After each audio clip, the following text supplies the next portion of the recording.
OK, first topic today, illegal raves and teenagers not social distancing are being blamed for the rise in cases of coronavirus. The Health Secretary, Matt Hancock, is using the social media platform TikTok, popular with 18 to 24-year-olds, to remind young people about government guidance. We were talking this morning, thinking, you know, maybe is it parents now that need to take responsibility for their teenage? You know, should we be saying to them, I'm sorry, you're not going out, you're not going to meet a great group of friends, you're not going to a party if you've heard about one.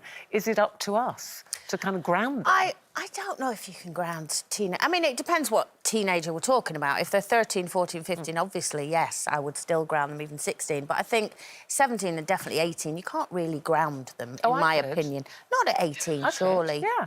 But you can have a sensible... Under my roof, under my rules. Also, I bought your car. At 18? Yeah. But they're not in... If they're out and about, they're not under your roof. No, but if they're living... If Jack's living... You know, well, Jack is living in my house, I would say, where are you going tonight?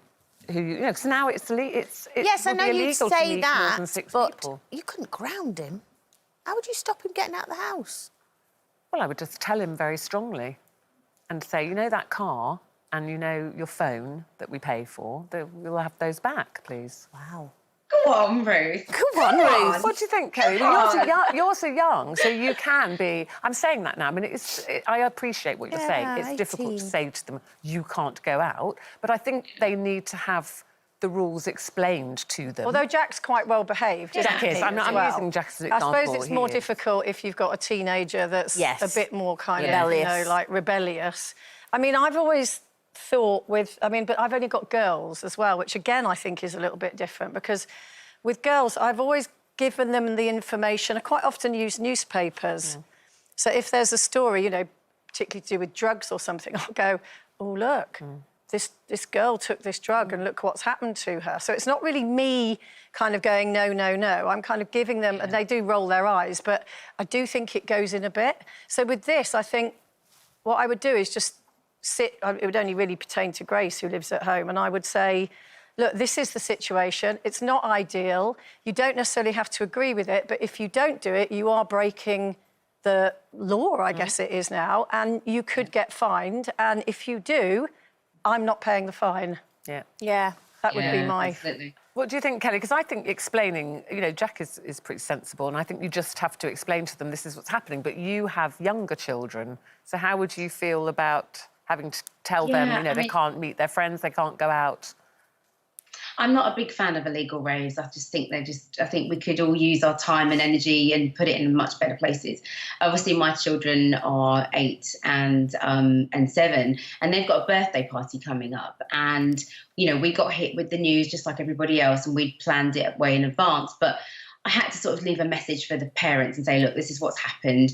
These are the new regulations at the particular venue, which I'd picked a pretty much COVID-friendly venue in the first place.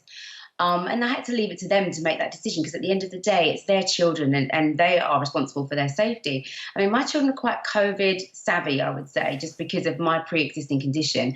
They tend to be a little bit more, oh, bless them, they tend to be really aware of the consequences of their actions, because in their minds they're thinking, okay, so if I do this or if I do that, I know what the repercussions could be. So they tend to be a bit more sensible. Kaori came home the other day and she was like, oh, mummy, I touched blah de blah by accident. And I was like, she was like, am I going to get COVID? And I was like, oh, babe, no. I said, no, darling, but, you know, as long as you just stay in your bubble and do all the things that you know to do, you'll be okay. So you can still have a gathering of more than 6 if it's an official function, is that right? So this particular venue is an outdoor venue, and the stipulations are things like sports and activities.